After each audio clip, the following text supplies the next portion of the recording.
नमस्कार दोस्तों, BEd first paper के अंतर्गत प्रकृतिवादी दर्शन और प्रकृतिवाद के रूप को देखेंगे।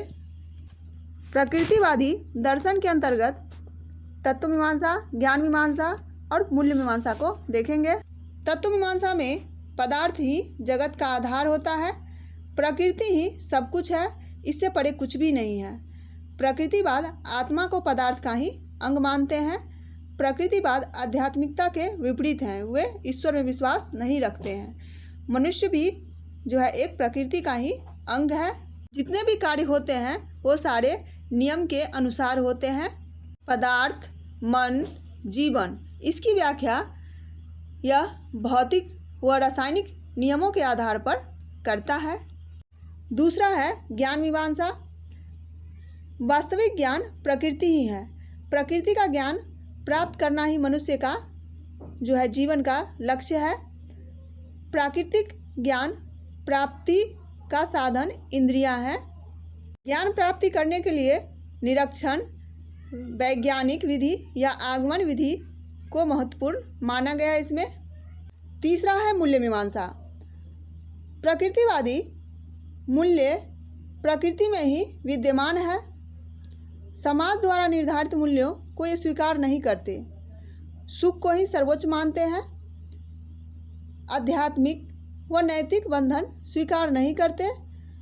प्रकृति के अनुकूल ही ये आचरण करना जानते हैं।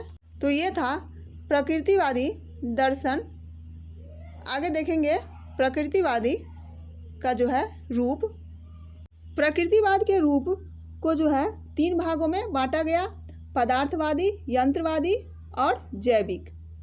तो पदार्थवादी जो है इसमें मानव क्रियाओं, व्यक्तिगत अनुभवों, संवेगों, अनुभूतियों आदि को भौतिक विज्ञान से व्याख्या करना ये चाहता है। प्रकृतिवाद का दूसरा रूप है यंत्रवादी। प्रकृतिवाद समस्त विश्व को एक यंत्र के रूप में देखता है। इसके अनुसार मनुष्य एक मशीन है जिसमें सरल क्रियाएं होती है। प्रकृति से ही जो है ज्ञान अर्जित किया जा सकता है। किताबों से जो शिक्षा ग्रहण किया जाता है वो असली शिक्षा नहीं है। तीसरा प्रकृतिवाद का रूप है जैविक प्रकृतिवाद। ये मनुष्य को अपने जीवन की रक्षा करने में सक्षम करना चाहता है। इसके लिए उसे अपने पर्यावरण के अनुसार बनाने पर बल दिया गया। शिक्षा व्यक्ति का बाह्य पर्यावरण के साथ समायोजन है। डार्विन ने अस्तित्व के लिए संघर्ष और उपयुक्ततम की विजय के सिद्धांतों को महत्वपूर्ण माना। आत्मसंरक्षण ही प्राकृतिक जगत में सबसे बड़ा नियम है। तो ये था प्रकृतिवाद दर्शन और उसके रूप। धन्यवाद।